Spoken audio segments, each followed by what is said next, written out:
Greetings everyone. So we have a new Pope and Sunny Hostin from The View is concerned about it. But before I get into that, I'll say a few words. In the previous video I posted, somebody did ask me where my video about the election of the new Pope was, and I didn't really have one planned because I didn't know what I'd say about it. A lot of people have made videos about it, giving their views and talking about what kind of Pope he's going to be, what kind of things he's said and done in the past. I kind of just wanted to give him time as the Pope first before I have anything really to say about him. Pope Leo, a choice that none of the mainstream media saw coming, by the way. I don't know if any of you saw any of the predictions and lineups of the alleged favourites to become Pope, but he wasn't on any of them, which just goes to show how much they know about the Catholic Church. That is to say, very little. I think most people are describing the first ever Pope to come out of the USA as kind of a moderate Pope. It's probably what was needed after Pope Francis. There was a lot of division in the Church between the conservative side and the liberal side, so the best thing for the Catholic Church right now is a Pope who's somewhere in the middle, someone who's going to continue talking about the poor, but probably won't be as ambiguous as Pope Francis was on issues such as homosexuality. Hopefully he'll be a Pope who can bring people on both sides of the aisle together. You know, I do often wonder when it comes to the electing of a Pope how much the cardinals have discerned the Holy Spirit and how much of it was just diplomacy and Vatican politics. As I've just been saying, a moderate Pope is probably diplomatically the best decision at the moment given the division in the Church. But does that then mean that these cardinals have just been diplomatic and made their decision that way? Or did they actually discern in the Holy Spirit to make their decision? Was the election of a Pope so quickly a sign that the Holy Spirit got involved? Or did it just mean that most cardinals understood that he would be the best choice given what's going on in the Church?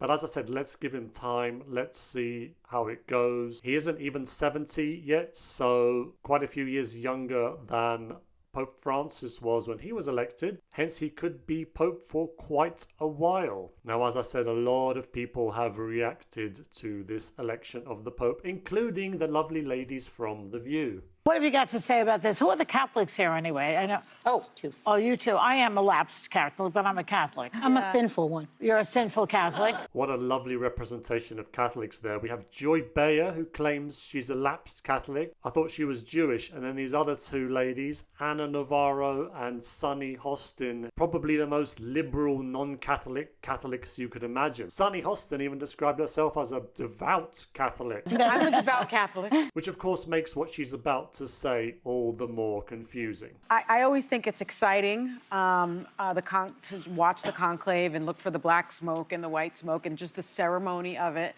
You know, during these very trying times in our country, we certainly need spiritual leadership because of some of the things that we're experiencing.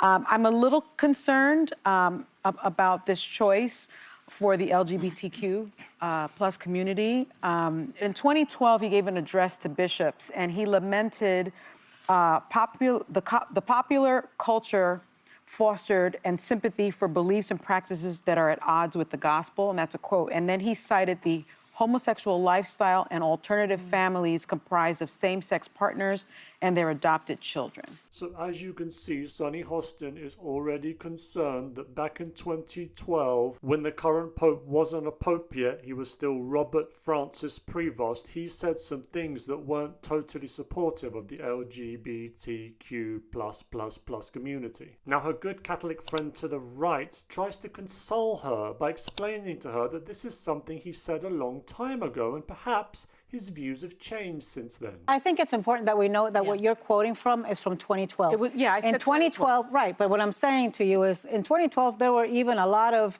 American politicians who today are pro-gay marriage and pro-equal rights who were not. Yeah, that isn't likely to happen, Ana Navarro. Pope Leo isn't Joe Biden or Barack Obama, whose views on this issue change with the wind according to what's popular and acceptable in the modern era. It is rather amusing to see Sunny Hostin talk about her deeply devout Catholic faith when she is literally a cafeteria Catholic. She decides what she agrees with and what she doesn't agree with. And of course, if you're going down that path where you're picking and choosing parts of the Catholic faith that you like and dislike, you are basically on the road to Protestantism. Why not just find yourself a Protestant church that fits in with your worldview, Sunny, and I'm sure you'll feel nice and comfortable there. In the meantime, why don't you let Catholics who accept the authority of the Catholic Church because they understand that these rules are not made up by people but they come from the Holy Spirit, get on with and live their faith properly.